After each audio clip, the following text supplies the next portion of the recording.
ప్రియమైనటువంటి దేవులారా, ఎలీషా ప్రార్థనతో నయమానును స్వస్థపరిచాడు. ఆయన అంటాడు, నాకేమీ వద్దు, నేను దేవుని నామమున స్వస్థపరిచాను కానీ ఈ లోక సంబంధమైన వాటి కొరకు నేను నిన్ను స్వస్థపరచలే. ఆయన ఆంతర్యం ఎలా నిండున్నది? ఆయన ఆంతర్యము పరిశుద్ధతతో నిండినది. నయమాను ఆయనను అడిగే సమయంలో ఎవరు చూడటం లేదు ఆయన్ని. ఆయన ఎంత అడిగితే అంత ఇస్తాడు రాజు. ఎందుకంటే నయమానుకున్నటువంటి కుష్టు రోగము అంత భయంకరమైనది. పాత నిబంధన కాలంలో భయంకరమైన రోగం ఏంటంటే కుష్టు రోగం.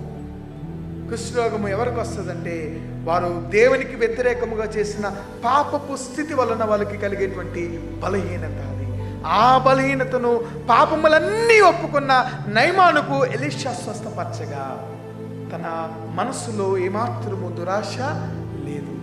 ఆంతర్యము దేనితో నిండున్నది? పవిత్రతతో, పరిశుద్ధతతో నిండి ఉన్నది. నేను దేవుని నామమున స్వస్థపరిచానే కానీ నా యొక్క లోక సంబంధమైన వాటి కొరకు కాదు. కానీ గేహాజీ దానిని ఆశించినట్లుగా మనం చూస్తున్నాం. ఈయన ఆంతర్యం కుళ్ళుతో నిండి ఉన్నది, అత్యాశతో నిండి ఉన్నది, ఇహలోక సంబంధమైన వాటితో నిండి ఉన్నది.